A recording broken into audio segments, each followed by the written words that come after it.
En la noche de Navidad de 1568, la población morisca de muchos pueblos de Almería se levantó contra la corona española y la Iglesia católica que representaban la fuente de todas sus desdichas. Este hecho histórico puede calificarse como el episodio español de las contiendas de religión europea, que ha sido explicado por la historiografía como el ejemplo más claro del enfrentamiento étnico-religioso en la Edad Moderna.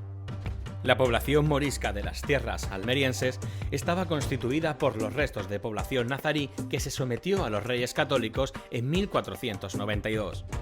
Al principio conservaron sus costumbres, su lengua y su religión, pero estas pronto se dejarán de respetar y la población mudéjar, musulmanes bajo la soberanía de reyes cristianos, se sublevó. Tras esto, se les obligó a convertirse al cristianismo o a exiliarse. Las conversiones no siempre fueron sinceras, siguieron con sus costumbres, con su lengua, con sus vestidos y de forma privada con su religión. Son los moriscos. Estos se mantuvieron como una comunidad propia sin integrarse con el resto de la sociedad almeriense. En las áreas rurales fueron la tónica mayoritaria. El término morisco es un término despectivo, con él se refiere a los cristianos nuevos. Para entender lo que son los cristianos nuevos, la conquista de Almería por los reyes católicos se hizo por medio de capitulaciones, es decir, de pactos. En un principio a los musulmanes se les permitió conservar su vestido, su religión, su lengua, sus costumbres, pero poco a poco estos pactos se van rompiendo, la convivencia se deteriora y se les obliga a hacerse cristianos. Esos son los cristianos nuevos. Con la subida al trono de Felipe II, la política conciliadora se acabó y se deterioró la relación entre los moriscos y los cristianos viejos. Las poblaciones del norte de África hostigaban las costas almerienses. La sensación que se tenía en el litoral era de una costa de piratas. Muchos moriscos ayudaron en estos asaltos piráticos. Al mismo tiempo, aumentaron los ataques de los monfíes en las Alpujarras y la Sierra de los Filabres. El fenómeno monfí es un movimiento heterogéneo que aglutina en torno suyo a bandoleros, grupos de moriscos rechazados en el sistema cristiano viejo, descalados sociales, ladrones de baja estopa, asesinos y delincuentes, que vieron en la huida a la sierra y en la vida marginal su modus vivendi. Si los asaltos piráticos en la costa y golpes monfíes en tierra era un verdadero problema, las enormes bolsas de moriscos en el interior completaban un panorama verdaderamente problemático, pues esta masa poblacional se veía por los cristianos viejos como enemiga. La respuesta de la corona fue la puesta en práctica de una nueva política morisca basada en el endurecimiento del tribunal inquisitorial y en una propuesta total de asimilación de los moriscos. Se quería acabar con cualquier signo de la religión y la cultura musulmana.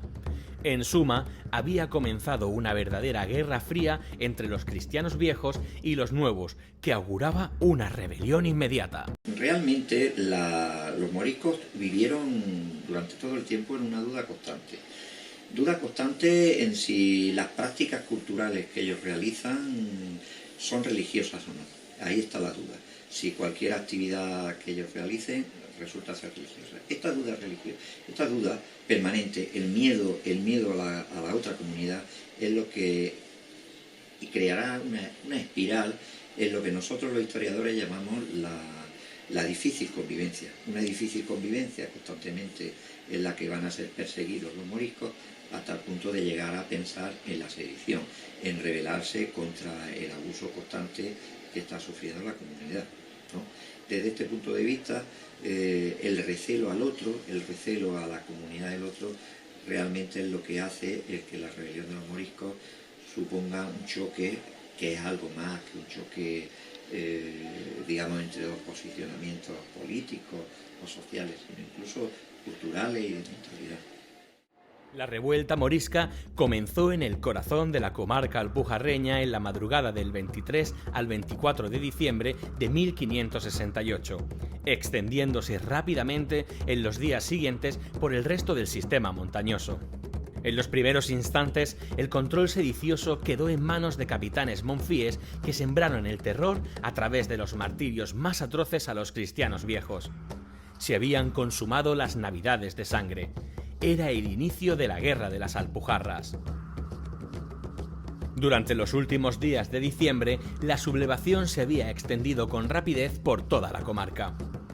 El 24 de diciembre se coronó como rey de los moriscos al alpujarreño don Hernando de Valor, con el nombre de Muley Mahamed Aben Humeya, que terminaría instalando la base de su reino en Laujar de Andarax.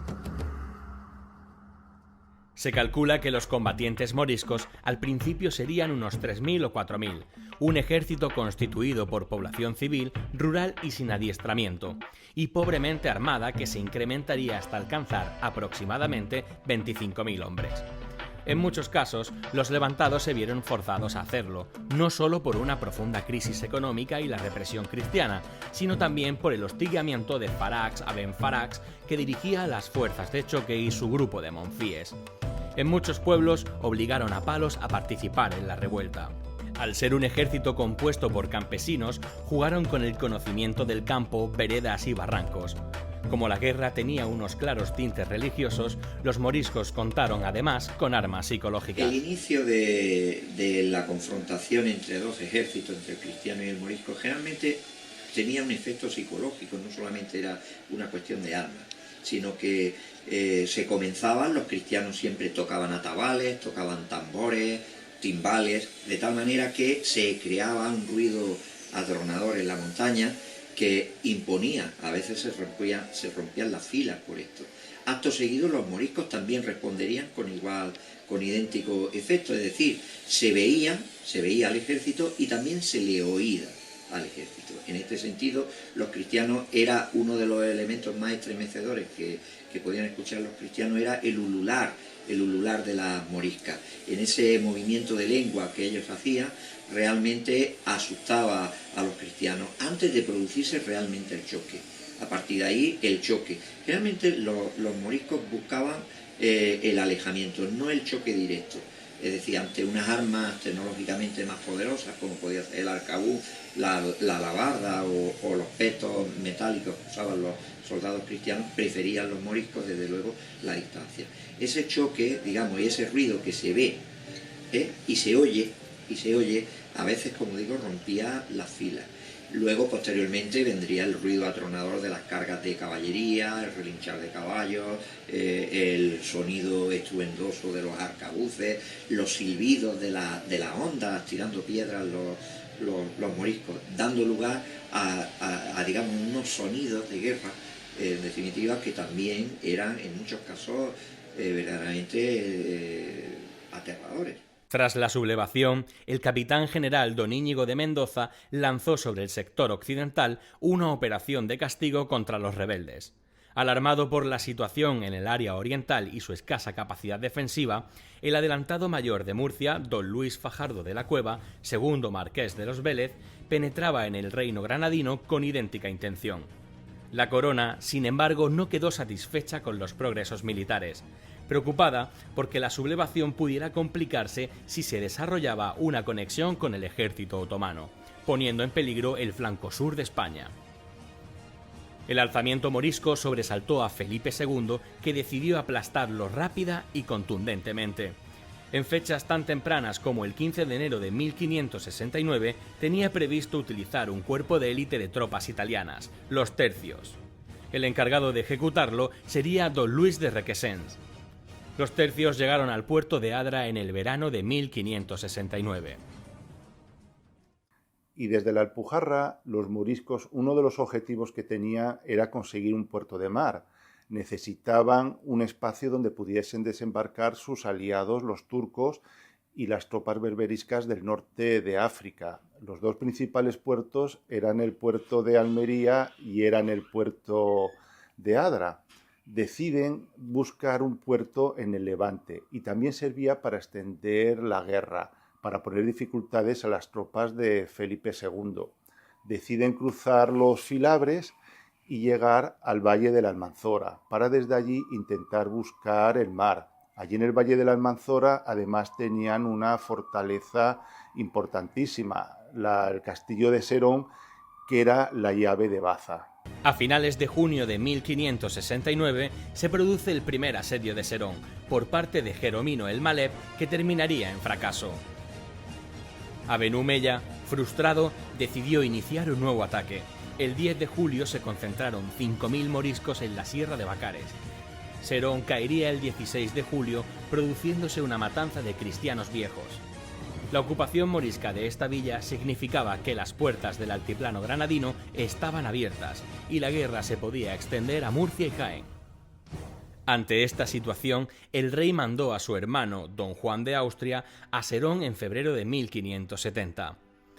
El enfrentamiento entre los dos ejércitos por la toma de la plaza fue muy sangriento y la fiereza de los moriscos obligó en un primer momento al ejército de don Juan a huir, siendo una derrota humillante con más de 500 bajas, incluida la de don Luis Quijada, tutor de don Juan. La segunda fase de la rebelión se desarrolló entre marzo de 1569 y enero de 1570. Abenú Mella se había reorganizado y reforzado. Este decidió atacar al marqués de los Vélez con el fin de eliminar el mayor obstáculo que tenía en las Alpujarras. El asalto morisco sobre Berja se planificó de manera escrupulosa, ya que querían aprovechar que la tropa del marqués era indisciplinada y que no podría recibir refuerzos a través del puerto de la Ragua. La batalla de Berja en realidad es una de las pocas batallas moriscas singulares, en el sentido de que no se va a producir en un campo de batalla al uso de la naturaleza, sino que es una batalla urbana. Esto sí que es importante. ¿Por qué? Pues porque las batallas urbanas las recelan los moriscos. Meterse en un embudo de calles, en un laberinto, en donde las propias construcciones de las edificaciones se convierten en trampas, es difícil. Eso de un lado, ¿no? Pero el segundo elemento que también nos interesa de la batalla de Berja es precisamente en una de las tácticas que usaron los moriscos, poco frecuentes pero que nos hablan de lo encarnizada que pudo ser. En este caso fue la yihad. Estaban utilizando los moriscos quizás una de las armas más poderosas que cualquier Estado islámico tiene, que es declarar la guerra santa. Declarar yihad implicaría que cualquier pasado queda en un segundo plano, puesto que se les promete una vida mejor. Y ante la promesa de una vida mejor, pues el guerrero santo, el guerrero religioso, sabe que en este caso no puede tener miedo a la muerte. La muerte simplemente es el principio de un fin mucho mejor. En este sentido, los moriscos juraron en la batalla de Berja ser muyahidines. ¿Qué es un muyahidín? Muyahidín es un mártir de la fe. Por tanto, ellos se lanzaron a pecho descubierto, como se diría hoy, a la guerra. Y es estremecedor los comentarios que hay sobre la batalla de Berja, porque claro, sin defensa ninguna, ir apretando por la calle del agua en un avance en el que la única defensa que ellos tienen es una pequeña coronita de flores, como nos describen las crónicas, con una corona de flores en la ceremonia de declarar los mártires, y frente a las descargas de arcabucería que iba lanzando las tropas del marqués de los Vélez, imponía incluso a los propios soldados, ¿no? Les imponía cómo las cargas de arcabucería, pese a ir cayendo los muyahidines muertos, seguían avanzando.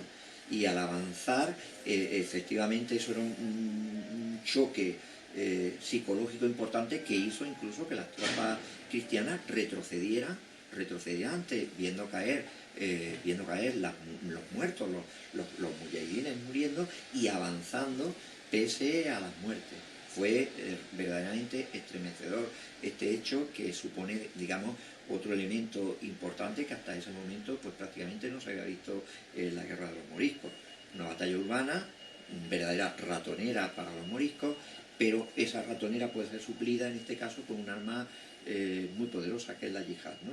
En este sentido, la batalla de Berja realmente abre un campo hasta ahora inexplorado, en el que se trata precisamente lo que yo hablaba, de la psicología en los efectos bélicos, que como hasta ahora no solamente lo habíamos visto en el ulular, en el grito de las moriscas, pero que ahora se veía con un soldado guerrero invencible o que no le tiene miedo a la muerte. En este sentido fue ciertamente una batalla conmovedora, épica para los moriscos y también verdaderamente conmocionante para las tropas cristianas. Mientras tanto, en el frente de la Almanzora, el general El Maleb logró el 12 de junio conquistar la fortaleza de Purchena y comenzar el asedio al altiplano granadino, y poniendo asedio a la fortaleza de Oria. El 24 de julio se presentó a sus puertas un ejército de 3.000 moriscos que alzan a los de esta villa y que hasta este momento se habían mantenido al margen de la sublevación. El objetivo final era conquistar la fortaleza de Vélez Blanco. Ante el peligro que suponía este ataque, llegaron refuerzos de Baza y Lorca que salvaron la situación. A finales de octubre, el Malé ponía en marcha un asalto casi simultáneo a Caniles, Galera y Oria. El castillo de Oria resistiría, siendo la única fortaleza del Alto Almanzora que no fue tomada por los moriscos. El marqués de los Vélez era uno de los grandes objetivos de los moriscos, uno de sus grandes enemigos. Y en esa lucha contra el marqués de los Vélez, la fortaleza de Oria era primordial. Ya habían conquistado todas las fortalezas del Valle del Almanzora y solamente les quedaba Oria. Oria, en cuanto estuvo en peligro, rápidamente Lorca mandó a todas sus tropas. Era básico. Si caía Oria, caían los Vélez. Y si caían los Vélez, caía toda la región de Murcia, Alicante y Valencia. Entonces los lorquinos, como no podía ser de otra manera, mandaron a todas sus tropas a defender a Oria. Oria era la llave de los Vélez y la llave del reino de Murcia. La fortaleza de Oria era una fortaleza que estaba muy bien preparada y muy bien equipada. Incluso el propio marqués de los Vélez nombró como alcaide de la fortaleza a su hijo, que se calcula que tendría unos 13 o 14 años. Por lo que respecta a Vera, su asalto se encuentra dentro de la estrategia morisca de sublevar el Almanzora con el objetivo de liberar la costa y controlar un espacio por donde pudiesen llegar los refuerzos turcos. Cuando los ánimos estaban caldeados, los moriscos descargaron su ataque sobre Vera, ciudad que fue cercada el 25 de septiembre por el propio Aben Humeya. Fracasó el sitio gracias a los refuerzos de tropas que llegaron de Lorca. Pero esto no hizo desistir al rey morisco, quien el mismo día sitiaba Cuevas del Almanzora en un intento supremo por alcanzar su objetivo litoral. Frustrados los asaltos, Aben Humeya regresó a las Alpujarras convencido del fatal destino de la rebelión. Don Juan de Austria vino a dar calor a la guerra y será precisamente él quien negociará las paces que se firman en Padules en plena Alpujarra almeriense. De esas paces saldrá el acuerdo entre Fernando el Jabaquí y Don Juan de Austria para la reducción, es decir, la entrega de las armas a cambio de la benevolencia del rey. La guerra entra en su última fase a partir de mayo de 1570, una fase en la que los radicales no aceptarán estos acuerdos, estallando una especie de guerra civil dentro de los propios moriscos. Hernando el Jabaquí inició tratos con los cristianos en febrero de 1570. Finalmente, el 23 de abril de 1570, Don Juan de Austria promulgó en Santa Fe de Mondújar el decreto de reducción de los moriscos, trasladando su real a Padules para mejorar el proceso. No todos los moriscos habían aceptado las paces. Se resistían los más radicales y los otomanos. Para acabar con los que aún resistían, el 2 de septiembre de 1570 entra don Luis de Requesens a sangre y fuego en las Alpujarras, consiguiendo la rendición de los radicales. En 1609 Felipe III decide expulsar definitivamente a los moriscos de los reinos de España. Empieza primero expulsando a los moriscos de Valencia y luego a los de Aragón. Fue una operación muy complicada porque se trató de llevar en secreto. A los moriscos, por ejemplo, de los reinos de León y de Castilla, se tardó muchísimo más en expulsarlos. Se tardaron casi 5 años en completarlo. Eso dio tiempo a los moriscos a enterarse y a esconderse. Son los moriscos que quedaron en España los que pudieron huir y esconderse. Esto es un hecho inaudito. Un rey cristiano y católico, como era Felipe III, expulsando de España a unos súbditos cristianos y católicos y mandándolos a tierra de musulmanes. La guerra de los moriscos y la posterior expulsión de esta comunidad del Reino de Granada marcarán para siempre a este territorio. Estos debieron empezar su vida en nuevas tierras. Muchos de los moriscos desterrados no llegaron a su destino y otros no dejaron de recordar su paisaje almeriense, sus leyendas y su cultura.